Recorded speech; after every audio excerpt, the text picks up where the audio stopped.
Hello, students. Welcome back to our grade 9 history lesson. Today, we'll continue learning about the great civilizations of Asia.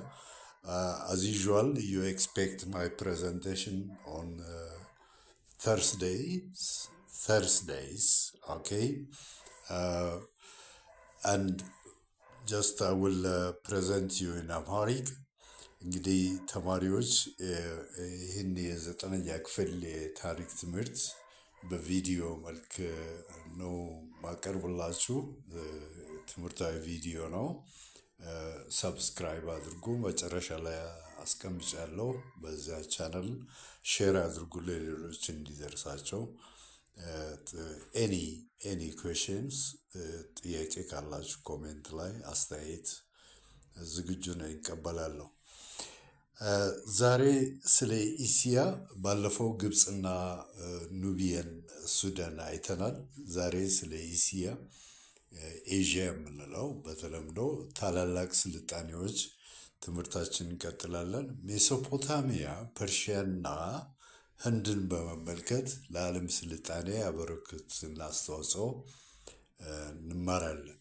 ሜሶፖታሚያ ዛሬ የምስራቅ ሶሪያ፣ የደቡብ ምስራቅ ቱርክ እና አብዛኛውን የኢራቅ ክፍል ያካተተ ነበር። እነዚህን አገሮች በካርታ ላይ ማሳየት ትችላላችሁ ተማሪዎች? እስኪ ሞክሩ። የሜሶፖታሚያ ማዕከል በጤግሮስ እና ኤፍረትስ ወንዞች መካከል የሚገኝ መሬት ነበር። ሜሶፖታሚያ ራሱ ቃሉ የግሪክ ቃል ሲሆን በወንዞች መካከል ማለት ነው። እዚህ ካርታው ላይ ታዩታላችሁ። እዚህ አካባቢ ሜሶፖታሚያ ብትዊን ኤፍረትስ ኤንድ ቲግሪስ ሪቨርስ ነው የምናገኘው። ከ5000 ዓመት ዓለም በፊት በደቡብ ሜሶፖታሚያ መንደሮች ተመስርተው ነበር። ከ3500 ዓመት ዓለም በፊት ሱሜሪየንስ የምንላቸው በዚህ አካባቢ ሰፍረው በዓለም የመጀመሪያ ከተሞችን ሊገነቡ ቻሉ። ፈርስት ሲቪላይዜሽን የምንለው የሱሜሪያን ሲቪላይዜሽን ነው። ሱሜሪያን የዓለምን የመጀመሪያ የጽሑፍ ስርዓት የሆነውን ኪኒፎርም ፈጠሩ። በዚህ መልክ እዚህ ጋ ክሌይ ታብሌትስ የሚባሉ ከጡብ ያዘጋጇቸው መጻፊያዎች ናቸው። ክሌይ ታብሌትስ እንላቸዋለን። ሬክታንጉላር ቅርጽ ያላቸው ናቸው። እሱ ላይ ነው የግብጾች ፓፒረስ የምንለው። ሜሶፖታሚያ ወይም ሱሜሪያን ደግሞ በኪኒፎርም ይታወቃሉ። ክሌይ ታብሌትስ የሸክላ አፈር በጥብጠው እንደ ጡብ አይነት ነገር አዘጋጅተው እሱ ላይ ነው ካደረቁት በኋላ የሚጽፉት። በተጨማሪም በሂሳብ፣ በአስትሮኖሚ፣ በሕክምናና በብረት ስራ ታላቅ እድገት አስመዝግበዋል። ፐርሺያን ነው ዛሬ አሁን የምናየው። ፐርሺያ ዛሬ የኢራንና አፍጋኒስታን ክፍሎችን ያካተተ ነበር። ፐርሺያን ሀገራቸውን የአርያኖች ምድር ብለው ይጠሩ ነበር፣ ዘ ላንድ ኦፍ አሪየንስ። ከዚህም ኢራን የሚለው ስም መጣ። ኦኬ። ስለዚህ ፐርሺያ የአሁኗ ኢራን ማለት ነው። ሜሶፖታሚያ የምንለው ደግሞ የአሁኑ ኢራቅ ማለት ነው። የመጀመሪያዎቹ ፐርሺያን ከ900 ዓመት ዓለም በፊት አካባቢ ወደዚህ አካባቢ የመጡ ተንቀሳቃሽ እረኞች ነበሩ። ከ200 ዓመታት በላይ የቆየ ሀያል ግዛት ሊመሰርቱ ችለዋል። ፐርሺያውያን በመንግስት በጣም ይታወቃሉ። በዚህ ደረጃ በመንግስት አስተዳደር፣ በህግና በሃይማኖት ትልቅ አስተዋጽኦ ለዓለም አበርክተዋል። በተጨማሪም ፓኒ ኤክስፕሬስ የተባለ ፈጣን የፖስታ ማስተላለፊያ ስርዓት አቋቁመዋል። ይህን ይመስላል። ከ500ኛዎቹ ዓመት ዓለም በፊት የፐርሺያ ግዛት በዓለም ካሉት ትልልቅ ግዛቶች አንዱ ሊሆን ቻለ። ከምዕራብ በሰሜን አፍሪካና በደቡብ ምስራቅ አውሮፓ እስከ ህንድ በምስራቅ፣ ከደቡብ በኦመን ባህረ ሰላጤ እስከ ሰሜን በካውካሰስ ተራሮች፣ ካውካሰስ ራሽያ አካባቢ ነው፣ ካውካሰስ ተራሮች ድረስ ተዘርግቶ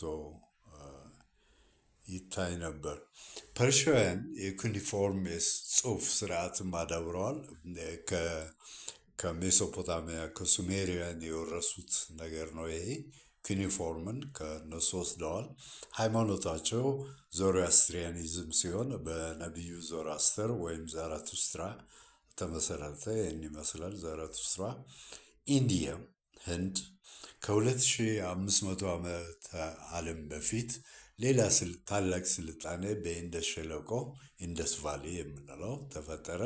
ይህም ዛሬ በፓኪስታንና በምዕራብ ህንድ የሚገኘው አካባቢ ነው።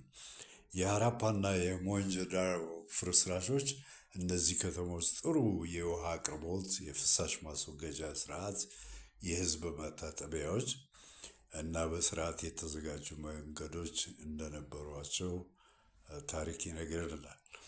ሰዎቹ ባለብዙ ፎቅ የጡብ ቤቶች ውስጥ ይኖሩ ነበር።